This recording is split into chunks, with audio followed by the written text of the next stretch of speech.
Good morning all of you. आज का हमारा नेक्स्ट टॉपिक है हेयरिंग इम्पेयरमेंट।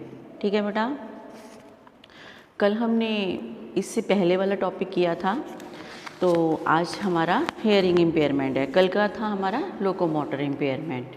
ठीक है बेटा, तो ये भी अच्छा इम्पॉर्टेंट क्वेश्चन है। वैसे अगर हम बात करें तो आप सभी को पता ही होगा, जनरल बात करते हैं hearing impairment. What is the meaning of hearing impairment? जिन बच्चों को सुनाई नहीं देता, ठीक है, वही इसमें आते हैं। अगर हम बात करते हैं तो मनुष्य क्या है, एक सामाजिक प्राणी है। ठीक है, समाज में वह रहता है और एक दूसरे की जो मनुष्य होती हैं एक दूसरे के विचारों को कैसे समझते हैं? सुनकर। हम दूसरे के सामने अपने विचारों को बताते हैं, दूसरे हमारे सामने विचारों को बताते हैं। हम एक दूसरे के विचारों को सुनते हैं, तभी हम समझते हैं कि वो क्या कहना चाह रहा है, क्या कह रहा है। ठीक है, तो वो कैसे करेंगे? हम विचारों को सुनकर, अपने कानों के द्वारा। ठीक है, कानों से ही हमें सुनाई देता है। तो इसलिए जो हमारा जो मनुष्य है वो एक सामाजिक प्राणी है। वो समाज में रहकर ही अपना विकास कर सकता है, इससे बाहर नहीं। तो अपने विचारों को जिनको सुनाई ही नहीं देता तो वो क्या होते हैं? श्रवण बाधित बच्चे होते हैं। ठीक है, इस प्रकार हम कह सकते हैं कि एक दूसरे की भाषा को सुन सकने में जो समर्थ होते हैं वो व्यक्ति दूसरों की बातों को समझ पाते हैं, और जो सुन सकने में असमर्थ होते हैं या समर्थ नहीं होते, वे दूसरों की विचारों को या भाषा को सुन नहीं सकते। ठीक है, तो इसलिए वो क्या होते हैं? श्रवण बाधित कहलाते हैं। अगर हम देखते हैं तो जन्म के कुछ समय पश्चात क्या होता है, माँ बाप होते हैं जो, या घर के दूसरे सदस्यों की आवाज़ सुनकर एक दूसरे को पहचानते हैं। ठीक है बेटा, कई बार हमारे पेरेंट्स हमें आवाज़ लगाते हैं जब हम थोड़े से बड़े हो जाते हैं, तो कभी फादर मदर हमारे भाई बहन हमें लगाते हैं, तो हम कहते हैं यस, उनकी आवाज़ सुनकर कहते हैं हाँ जी आया जी, हाँ जी आई जी। ठीक है, तो इस प्रकार क्या है, वो सुनकर ही हम जवाब देते हैं। हमें पहचान हो जाती है कि ये हमारी मदर की आवाज़ है, ये हमारे फादर की पहचान है, ये हमारे फादर की आवाज़ है। तो ये क्या है, सब सुन के पहचान होती है। ठीक है बेटा, तो इस प्रकार क्या है, जो सुनने का कौशल का विकास है वो सर्वप्रथम हमारे जो उसके पश्चात ही जो हमारा सुनने का कौशल का विकास है वो सर्वप्रथम होता है। ठीक है, उसके बाद ही हमारा क्या होता है, बोलने तथा पढ़ने लिखने की स्किल की इम्प्रूवमेंट होती है। ठीक है बेटा, जो बालक बिल्कुल भी नहीं सुन सकते या ऊंचा सुनते हैं, ठीक है, कई तरह के इसमें बच्चे इंक्लूड होते हैं जो बिल्कुल भी नहीं सुन सकते हैं, या जिनको हम आवाज़ लगाते रहते हैं उनको बहुत ऊंचा सुनाई देता है, तेज आवाज़ लगाओ।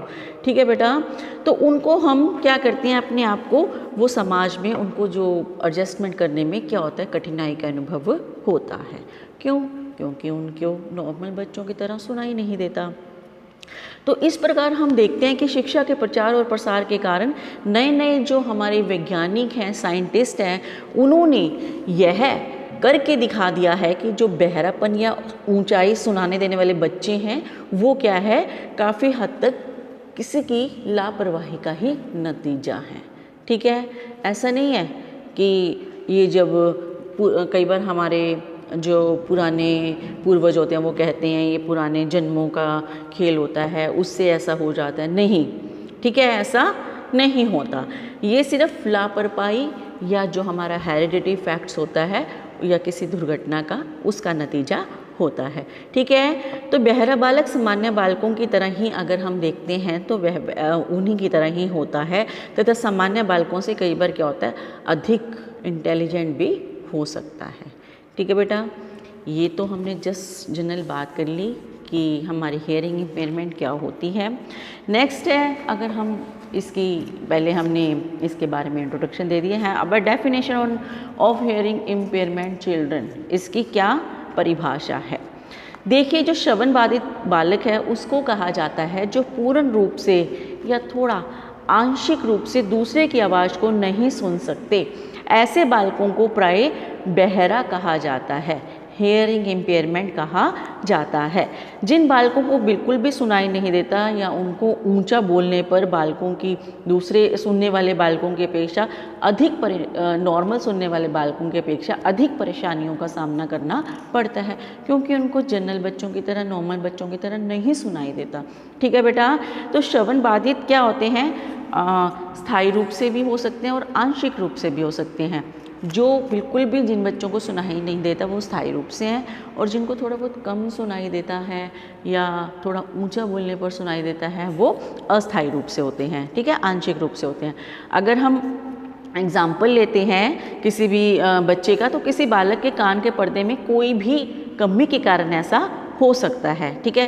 कई बार कई बच्चों का इलाज संभव भी होता है, और कई बार कई बच्चों का इलाज जो श्रवण यंत्र है इनके द्वारा हो भी जाता है, ठीक भी हो जाते हैं कान, लेकिन कई बच्चों का इलाज संभव नहीं होता, ठीक है। तो इस प्रकार जो हमारा सामान्य बालक हैं उनकी तरह इनको जो थोड़े कम सुनने वाले बच्चे हैं उनको पढ़ाया जा सकता है, लेकिन जो बिल्कुल ही पूर्ण रूप से स्थायी रूप से बह रहे हैं उनको नॉर्मल बच्चों के साथ नहीं पढ़ाया जा सकता, ठीक है बेटा।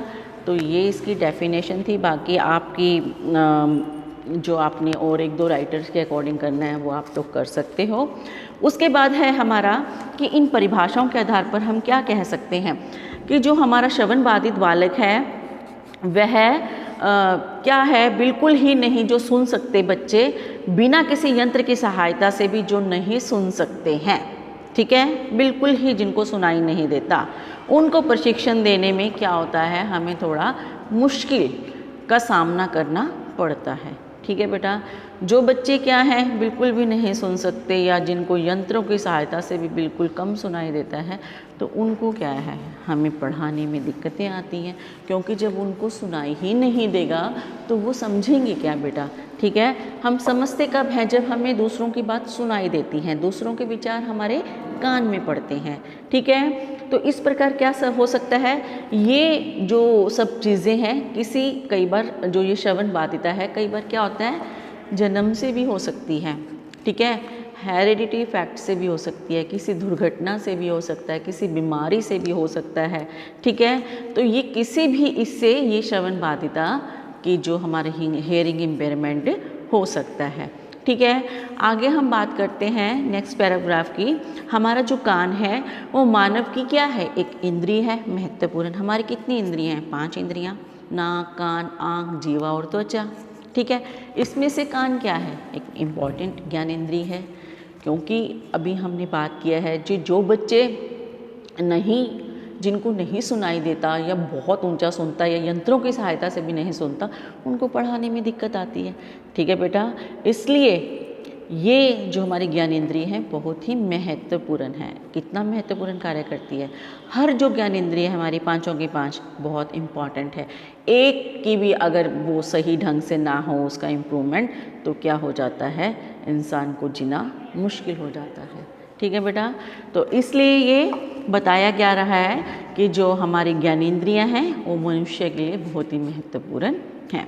उसके बाद हम बता सकते हैं कि टाइप्स ऑफ हेयरिंग इम्पेयरमेंट, आप अपनी बुक्स में देखना, उसमें चार्ट के अकॉर्डिंग बताया गया है, कैटेगरी वाइज बताया गया है, सीरियल नंबर वाइज बताया गया है, और टाइप ऑफ इम्पेयरमेंट और उनका क्या है परसेंटेज ऑफ इम्पेयरमेंट, ठीक है। जो फर्स्ट है माइल्ड हेयरिंग इम्पेयरमेंट है, उसमें क्या होता है डीबी लेवल होता है, जो डेसिबल लेवल होता है वो 26 to 40 इन बेटर ईयर, ठीक है।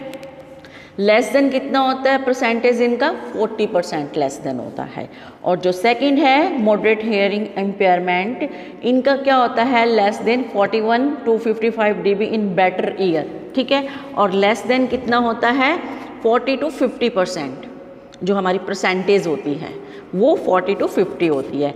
इस तरह से नेक्स्ट है, तो ये आप अपनी बुक में अच्छे से देख सकते हैं इस चार्ट को, इस तालिका को, जो भी है आप देखोगे तो आपको अच्छे से समझ में आएगी, ठीक है। उसके बाद हम इसके बारे में आगे पढ़ेंगे कि ये कितने प्रकार के, तालिका द्वारा तो आपको पता चल गया, ठीक है, तालिका एक बार बुक में देखोगे तो आपको जल्दी महसूस होगा। उसके बाद थर्ड का दिया हुआ है, उसके बाद फोर्थ का दिया हुआ है, तो इनका परसेंटेज कितना सुनने का होता है वो भी इसमें दिया गया है, ठीक है बेटा। हम आगे करेंगे इसकी कि ये कितने प्रकार के बच्चे होते हैं कैसे, जैसे अब तालिका के अकॉर्डिंग इनका बताया हुआ है कितनी परसेंटेज इनको सुनाई देता है, कितना नहीं देता। तो हम जस्ट आगे इनके टाइप्स करेंगे कि ये कितनी प्रकार के ऐसे बच्चे होते हैं जो हेयरिंग इम्पेयरमेंट वाले बच्चे होते हैं। तो अब इनको हम दो भागों में बांट सकते हैं। सबसे पहले जो कम्प्लीटली डीफ होते हैं, जिनको बिल्कुल भी सुनाई नहीं देता, ठीक है बेटा। सेकंड होते हैं जो पार्टली डीफ होते हैं, आंशिक बहरे, थोड़ा बहुत उनको सुनाई देता है, ठीक है। तो सबसे पहले आ जाता है कम्प्लीटली डीफ, जिनको पूरन। इस श्रेणी में कौन से बच्चे आते हैं जो जन्म से ही बहरे पैदा होते हैं, इनको बिल्कुल भी सुनाई नहीं देता, ठीक है। तो इस श्रेणी में वे बालक आते हैं जो जन्म से, कई बार और ये भी आते हैं जो जन्म से तो ठीक पैदा हुए हैं, लेकिन बाद में किसी दुर्घटना के कारण, किसी बीमारी के कारण, किसी डॉक्टर की किसी गलती के कारण, ठीक है, कोई गलत दवाई के कारण ये क्या हो जाते हैं, उनकी सुनने की शक्ति चली जाती है। तो इस तरह से भी हो सकता है। नेक्स्ट है पार्टियली डीफ, जो आंशिक बहरे होते हैं। इस श्रेणी में कौन से बालक होते हैं जिनको कम सुनाई देता है या जो फिर बहुत ऊंचा सुनते हैं, ठीक है। जो हमारी इनके सुनने की शक्ति के आधार पर ही हम इनको अलग अलग पार्ट्स में डिवाइड कर सकते हैं। सबसे पहले है माइल्ड हेयरिंग लॉस, जो बिल्कुल कम श्रवण बाधित बच्चे होते हैं, ठीक है। इस प्रकार के जो ये बच्चे होते हैं, इन प्रकार के बच्चों की सुनने की शक्ति क्या होती है, 20 to 30 dB डेसिबल तक का नुकसान इनका होता है, ठीक है। ताकि उनको आवाज़ साफ सुनाई दे, इसलिए इन बालकों को सामान्य दूरी से सुनाई क्या करता है, कम देता है, ठीक है। इसलिए इनको ज़्यादा क्लियर आवाज़ के लिए क्या करते हैं, अध्यापक को क्लास में इनको आगे बिठाना, आगे की पंक्तियों पे, आगे के डेस्कों पर बिठाना चाहिए, ताकि इनको थोड़ा सही ढंग से सुनाई दे, ठीक है। तो अध्यापक को चाहिए कि इन बालकों की दूसरी समस्याओं को समझकर उनका समाधान करें, जो भी इनको दिक्कत आ रही है, ठीक है। नेक्स्ट है मॉडरेट लूज, कम श्रवण बाधित। इसमें क्या है, इन बच्चों को सुनने की शक्ति कितनी होती है, 30 to 40 dB इनका नुकसान होता है सुनने की शक्ति का। तो उनको सामान्य दूरी पर जो हम बातचीत करते हैं, उनको सुनने में क्या होती है, समस्या आती है सामान्य दूरी से। तो इस प्रकार के जो बच्चे हैं, सुनने के यंत्र का प्रयोग करके क्या कर सकते हैं, आपस में सुन सकते हैं, एक दूसरे के विचारों को समझ सकते हैं। नेक्स्ट जो बताया गया है, अधिक श्रवण बाधिता, जो थोड़ा सेवरल हेयरिंग लॉस। इसमें क्या होता है, इस प्रकार के बच्चों में सुनने की जो शक्ति होती है वो कितना लॉस होता है, उसका 40 to 60 dB, ठीक है। तो इस प्रकार के बच्चे बिना यंत्र की सहायता से सुन नहीं सकते, ठीक है। तो ये अलग अलग कैटेगरी के बच्चे हैं। कुछ बच्चे यंत्र की सहायता से सुन सकते हैं, लेकिन ये वाले बच्चे हैं उन्हें यंत्र की सहायता से बिल्कुल भी सुनाई नहीं देता, और उन्हें भाषा को जो समझने में भी क्या होती है, दिक्कत आती है। तो इस प्रकार के बच्चों को शिक्षा के जो समय दृश्य सामग्री का प्रयोग भी क्या है, करके दिखाया जाना चाहिए। दृश्य सामग्री क्या होता है, कई बार जो हम चीज़ दिखाकर, जैसे चार्ट्स, मॉडल क्या होते हैं ये हमारे, ठीक है, इसके द्वारा क्या करते हैं, हम बच्चों को दिखाते हैं। तो पिक्चर की सहायता से उन बच्चों को समझ में आ जाता है, ठीक है बेटा। नेक्स्ट है डीप सर्वर हियरिंग लॉस, गंभीर श्रवण बाधित, जो गंभीर रूप से होते हैं। इस प्रकार के जो बच्चे होते हैं, उनके सुनने की शक्ति कितनी लॉस होती है, 60 to 75 dB, ठीक है। इस प्रकार के बच्चों की भाषा तथा वाणी की सहायता जो सामग्री है, उससे कहीं अधिक प्रयोग में क्या होना चाहिए, अनुभवी और प्रशिक्षित अध्यापक या व्यक्ति क्या ही वही इनको समझा सकते हैं, ठीक है, जो एक्सपर्ट होंगे। क्योंकि उनको सुनने योग्य बनाया तभी जा सकते हैं जब इनको ऊंचा सुनने वालों की श्रेणी में रखा जा सकता है, और टीचर इनके लिए इनकी अकॉर्डिंग होने चाहिए, जो इन बच्चों की जो भी बाधिता है उसको वो समझ सके, हेयरिंग बाधिता, ठीक है।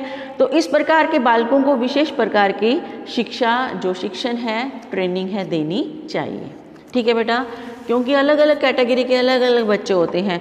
उसके बाद है आपका लास्ट इसमें पॉइंट है प्रोफाउंड हेयरिंग लॉस, पूर्णतः श्रवण बाधित, जो पूरी तरह से श्रवण बाधित होते हैं, हेयरिंग इम्पेयरमेंट, डिफ। इस प्रकार के बच्चे हैं बच्चे में सुनने की जो शक्ति होती है उसमें कितना कम होती है, 75 dB से अधिक तक का नुकसान होता है।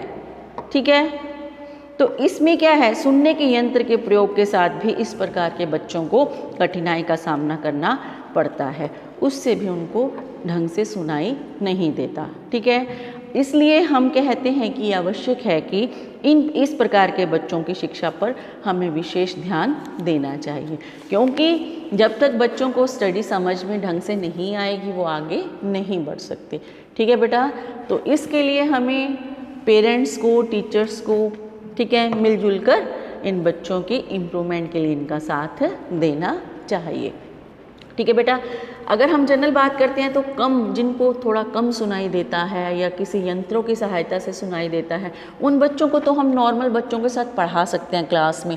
लेकिन जो बच्चे ऐसा नहीं कर सकते हैं या जिनको ऐसा नहीं सुनाई देता, उन बच्चों के लिए क्या है, अलग से पढ़ने की हमें व्यवस्था करनी होती है, क्योंकि वो इन नॉर्मल बच्चों के साथ अपनी स्टडी को, अपने करिकुलम को कंप्लीट नहीं कर सकते।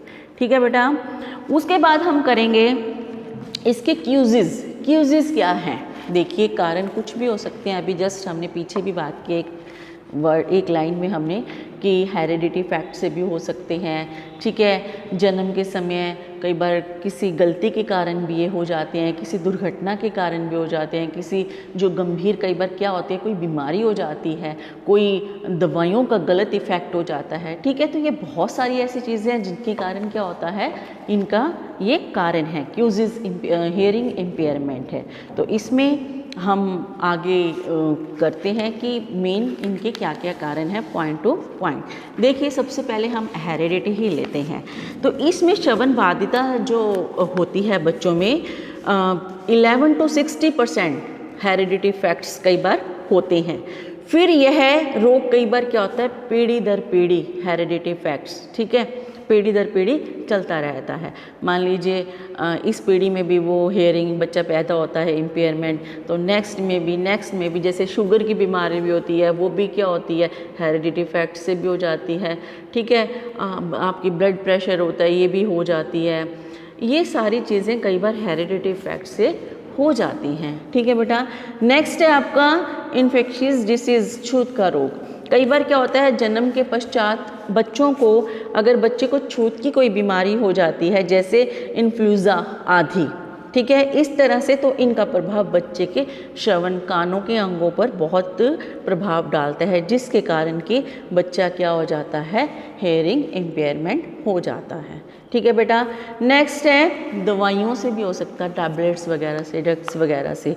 तो कई बार क्या होता है, जो हमारी प्रेग्नेंट लेडी होती है उसको दवाइयों का कई बार वो ज़्यादा इस्तेमाल करती है, जिसके कारण कि ये जो बच्चे के ऊपर गलत इफ़ेक्ट पड़ता है, और इसके कारण जो प्रेग्नेंट लेडी होती है वो क्या होता है, उसको जो बच्चे के ऊपर गलत इफ़ेक्ट पड़ने के कारण वो श्रवण बाधित बच्चा भी हो जाता है। तो दवाइयों का भी बेटा गलत इफ़ेक्ट, कहते हैं ना, हर चीज़ ज़रूरत से ज़्यादा नुकसानदायक है, चाहे वो कुछ भी हो।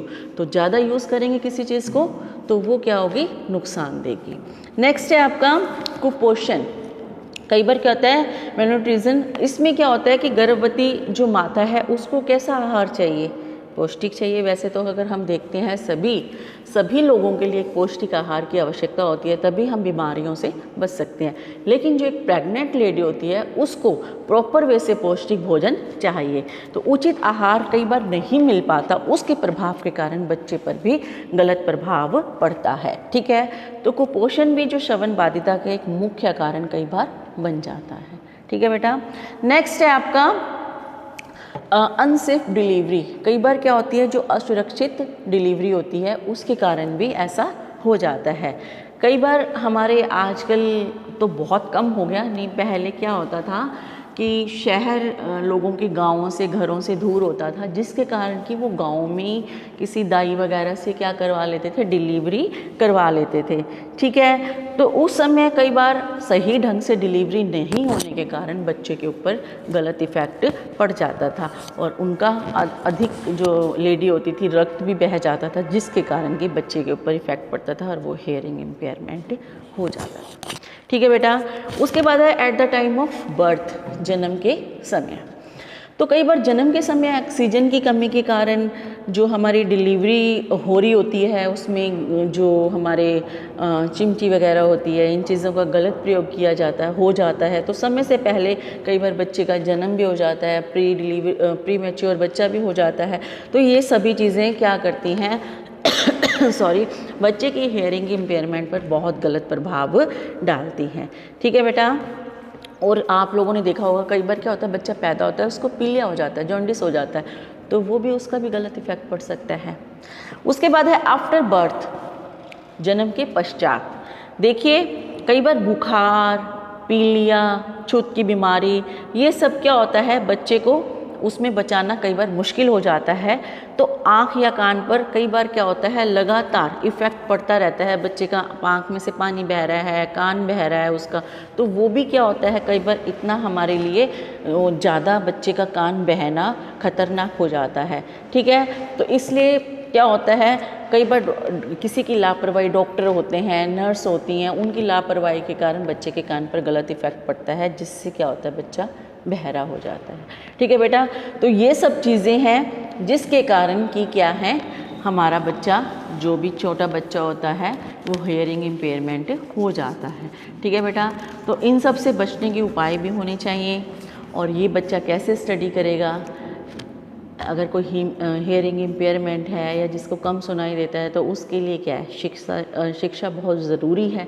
ठीक है, तो इनको शिक्षित करने के लिए हमें क्या है, इन बच्चों को जो श्रवण बाधित है बालकों की शिक्षा किस प्रकार इनको मिलनी चाहिए, उसके बारे में हम बात करते हैं। ठीक है बेटा, देखिए अगर हम कहते हैं तो सभी का ज्ञान क्या है, पढ़ने लिखने से इतना नहीं आता जितना कि सुनने से आता है। हम सुनने से बहुत कुछ सीखते हैं। ठीक है, किसी की अच्छी बातें, कोई भजन सुन रहा है, कोई न्यूज़ देख रहा है, ठीक है, कोई भगवान का नाम ले रहा है, ये सब चीज़ें, और भी कोई अच्छे विचारों को प्रदर्शित कर रहा है, तो ये सब चीज़ें क्या होता है, हम कानों के द्वारा ही सुन सकते हैं।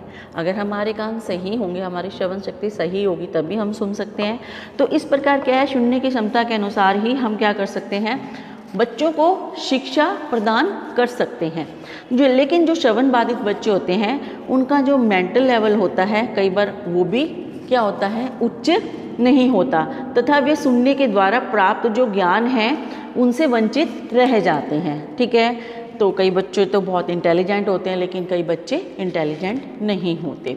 तो इसलिए जो हमारी NCERT है, राष्ट्रीय शिक्षा अनुसंधान प्रशिक्षण है, वो क्या है, उसके द्वारा एक जो हमारी बुक है उसमें छापा गया है कि जो श्रवण बाधित बालकों की श्रेणियां हैं, वो वाणी तथा स्वर व्यवहार तथा विशेष जो आवश्यकताएं उनके अकॉर्डिंग इस प्रकार बताया गया है।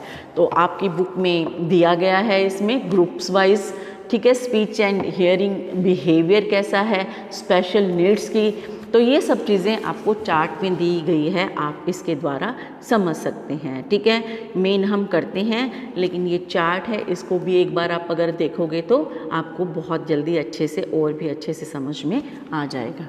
ठीक है बेटा, तो अब हम इनके लिए क्या करेंगे, जो श्रवण बाधित बच्चे हैं इनको कैसी एजुकेशन देनी चाहिए।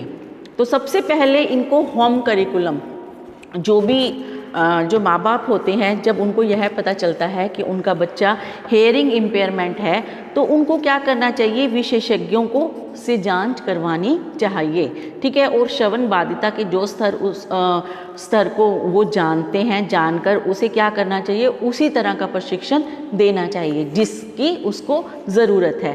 ठीक है, उनके मेंटल लेवल के अकॉर्डिंग उसे श्रवण तथा वाणी का जो प्रशिक्षण है वो दिया जाना चाहिए।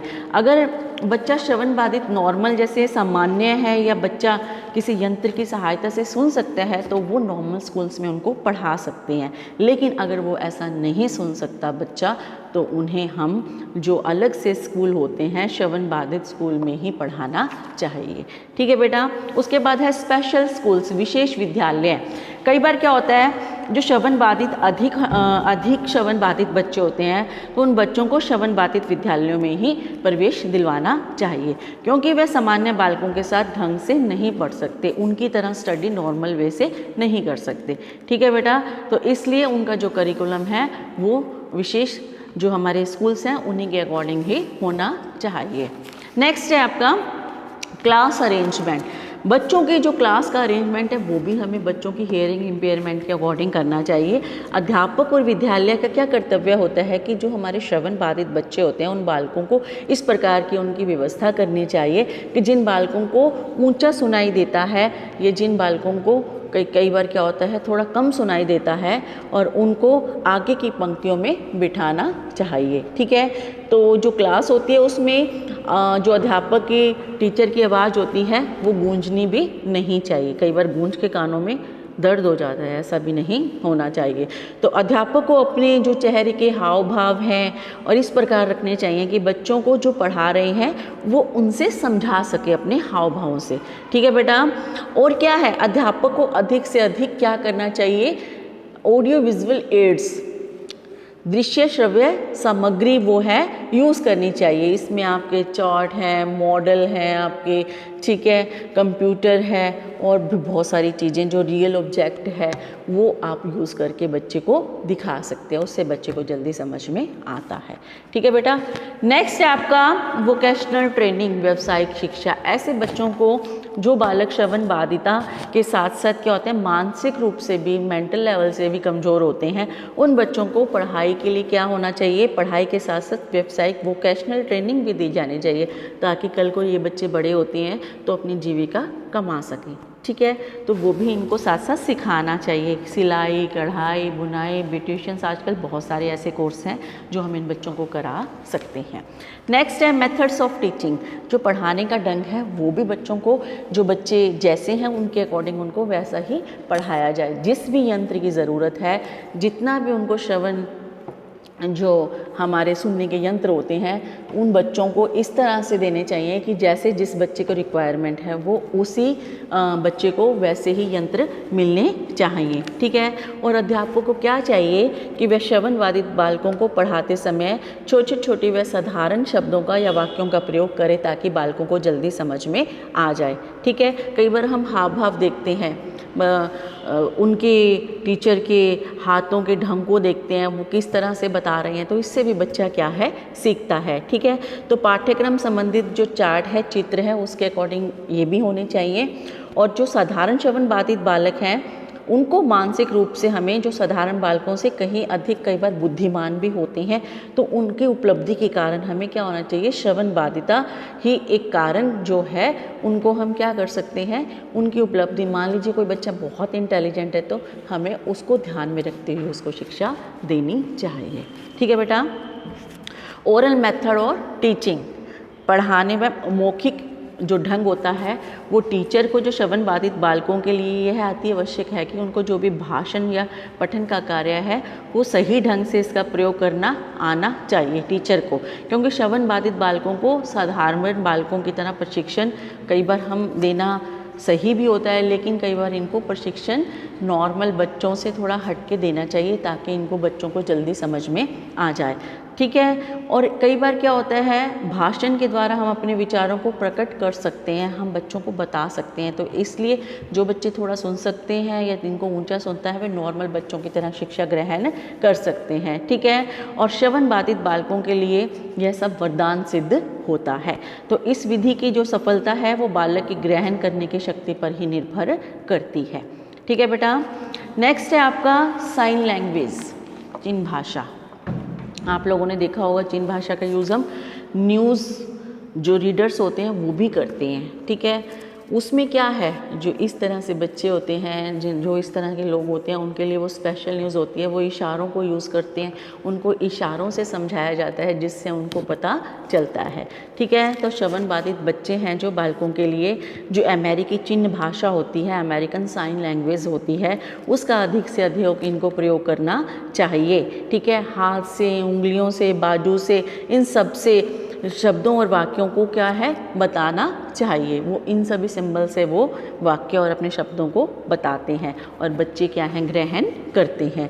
ठीक है बेटा, तो चिन्ह भाषा के साथ साथ श्रवण बाधित बालकों को क्या करना चाहिए, चेहरे की विभिन्न आकृतियों का भी प्रशिक्षण ट्रेनिंग उनको देनी चाहिए। हमारे चेहरे की आकृति भी हमें बहुत कुछ बताती है। ठीक है, तो इसलिए जो ये प्रशिक्षण है बालकों को दें, सही ढंग से दें और उनका मानसिक जो लेवल है, मेंटल लेवल है, उसको भी ध्यान में रखते हुए और श्रवण बाधिता का जो स्टेज बेसिस है, क्योंकि कैसे जो बच्चे कैसे कम हैं ज़्यादा हैं उसके अकॉर्डिंग क्या है उनको शिक्षा दी जानी चाहिए। ठीक है बेटा, तो ये आज का थोड़ा लंबा था टॉपिक, लेकिन अच्छा इंटरेस्टिंग टॉपिक था। तो आज के लिए इतना ही। Thank you.